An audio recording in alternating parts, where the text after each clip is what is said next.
Nah, sekarang kita fokus pada pengunduran diri rame-rame Dewan Pakar PKS ini, Bung Rocky. Bagaimana kita memahami ini dalam konteks politiknya ya?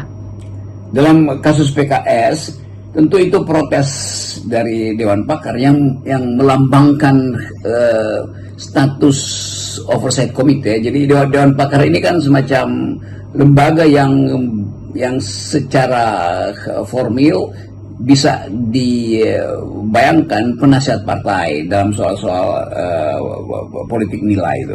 Tentu ada Dewan Suro yang mengendalikan ideologi partai, tapi Dewan Pakar ini melihat etika politik sehari-hari.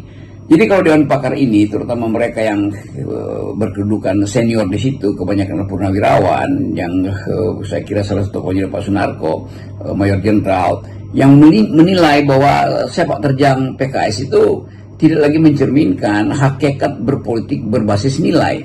Jadi kelihatannya anggota-anggota Dewan Pakar ini mulai menilai bahwa PKS tidak mungkin dijadikan sarana untuk membesarkan harapan bahwa Indonesia bisa ditumbuhkan melalui politik nilai. Nah, kemampuan PKS untuk deal dengan kekuasaan, dan itu sudah terjadi, itu yang saya kira jadi pertimbangan utama dari Dewan Pakar ini untuk mundur dari PKS. Dan itu adalah harga yang harus dibayar PKS, karena PKS memilih untuk keluar dari tradisi oposisi dan harus masuk ke dalam wilayah kekuasaan dengan ikut di dalam koalisi Kim Plus, dan terutama untuk hal-hal yang bersifat pragmatis kan. Tukar tambah kekuasaan itu kan pragmatis kan.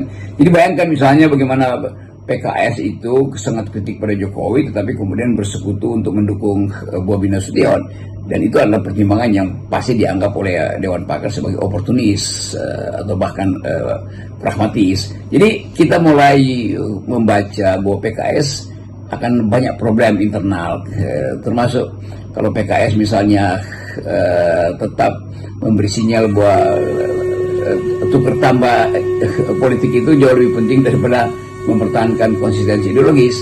Nah, ini yang membuat kita mulai melihat bahwa sudah mulai tumbuh semacam kesadaran untuk menagih secara konsekuen, secara koheren, politik partai itu terhubung dengan nilai atau ideologi yang dia pertahankan.